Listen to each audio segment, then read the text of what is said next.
Hi friends, welcome to my channel. ఈరోజు మన ఛానల్లో బెల్లం గవ్వలు తయారు చేసుకోవడం నేర్చుకుందాం. బెల్లం గవ్వలు గుల్లగా రావాలంటే పిండిని ఈ విధంగా కలుపుకోవాలండి.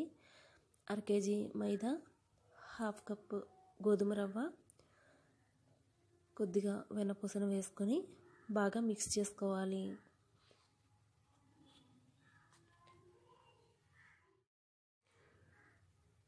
ఇలా వెన్నపూస వేసుకోవడం వల్ల బెల్లం గవ్వలు గుల్లగా రావడమే కాకుండా మంచి రుచిగా కూడా ఉంటాయి. ఇలా కలిపాం కదా, ఇప్పుడు దీంట్లో కొద్దిగా వాటర్ వేసుకుంటూ చపాతీ ముద్దలా కలుపుకోవాలి.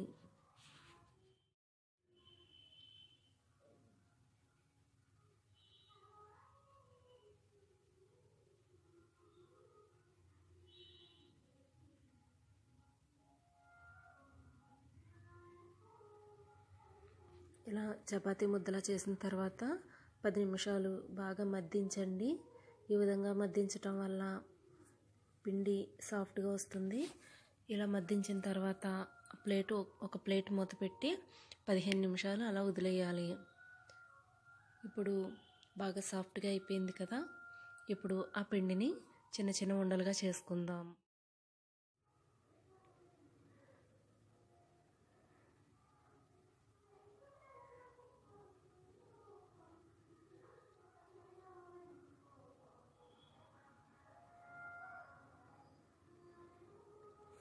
ఇప్పుడు ఈ విధంగా చిన్న చిన్న ఉండల కింద చేసుకొని పక్కన పెట్టుకుందాం. ఇలా ఉండలు చేసుకున్న తర్వాత ఒక దువ్వెన కానీ లేదంటే ఇలా గవ్వల బల్ల ఉన్నా సరే దాని మీద పెట్టుకొని ఈ విధంగా ప్రెస్ చేసినట్లయితే గవ్వ అనేది తయారవుతుంది. ఒకవేళ మీకు ఈ గవ్వల బల్ల లేనట్టయితే ఒక దువ్వెనను శుభ్రంగా క్లీన్ చేసుకుని దువ్వెన మీద అయినా సరే ఈ విధంగా చేసుకోవచ్చు.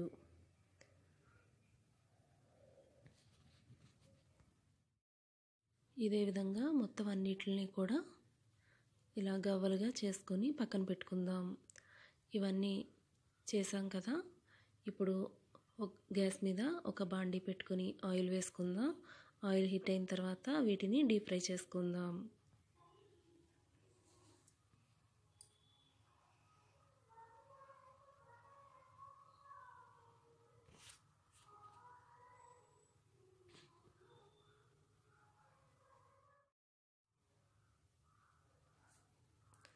ఇలా నూనెలో వేసేటప్పుడు జాగ్రత్తగా వేయాలండి. ఎందుకంటే ఒకదానికొకటి అతుక్కున్నట్లయితే మళ్ళీ అవి అతుక్కునే వేగుతాయి కనుక బాగుండవు.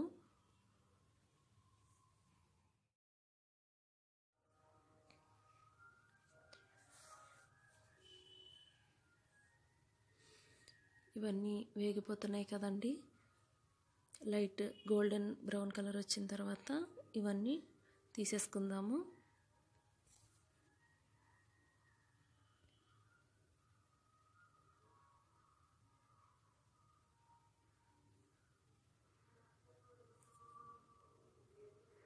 చూసారు కదండి, బాగా వేగాయి కదా. ఇప్పుడు వీటిని తీసేసుకుందాం. వేరొక ప్లేట్లోకి తీసుకొని పక్కన పెట్టుకోవడం వల్ల చల్లారుతాయి కదా. ఈలోపు మనం వేరొక బాండీలో బెల్లాన్ని పాకం పట్టుకుందామండి. ఒక 1/2 కేజీ మైదా పిండికి మనం గవ్వలు చేసుకున్నాం కదా, ఒక 1/2 కేజీకి తక్కువగా బెల్లాన్ని వేసుకుని ఒక 2 స్పూన్స్ చక్కెర కూడా వేసుకుందామండి. ఇవన్నీ ఇప్పుడు నేను చూపిస్తాను.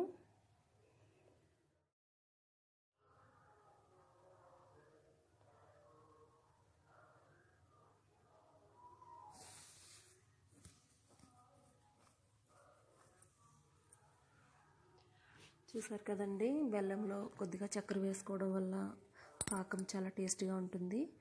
ఒక 1/2 గ్లాస్ వాటర్ కూడా యాడ్ చేసుకున్నాను. ఇప్పుడు దీన్ని సన్నన సెగ మీద పెట్టి బాగా పాకం వచ్చేట్టుగా కలుపుకుందామండి. ఇది బెల్లం పాకం మరుగుతోంది కదా, పాకం వచ్చిందో లేదో ఒక్కోసారి మధ్య మధ్యలో చూసుకుంటూ ఉండాలి.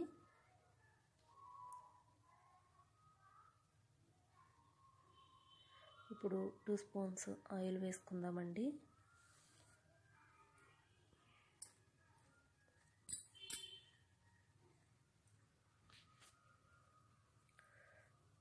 ఇంకా పాకం వచ్చేసింది చూడండి, తీగ పాకం వచ్చేసింది కదా, కనిపిస్తుంది కదా. ఓకే,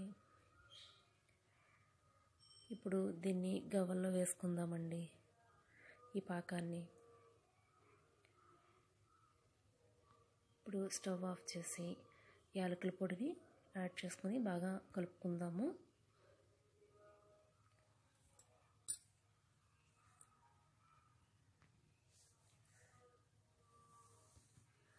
ఇప్పుడు ఈ పాకాన్ని ఆ గవ్వల్లో వేసి బాగా కలుపుకోవాలండి, ఎందుకంటే ప్రతి గవ్వకి పట్టేలాగా బాగా కలపాలి.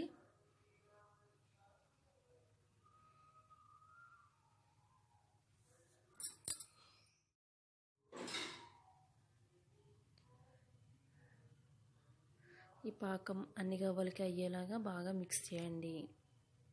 ఇంతేనండి, గవ్వలు రెడీ అయిపోయినట్టే కదా. ఇప్పుడు ఈ గవ్వల్ని వేరొక బౌల్లోకి తీసుకుందాం. ఓకే ఫ్రెండ్స్, ఈ వీడియో కనుక మీకు నచ్చినట్లయితే లైక్ చేయండి, షేర్ చేయండి, సబ్స్క్రైబ్ కూడా చేయండి. మా నోటిఫికేషన్ మీకు రావాలంటే బెల్ ఐకాన్ని కూడా క్లిక్ చేయండి. Thanks for watching.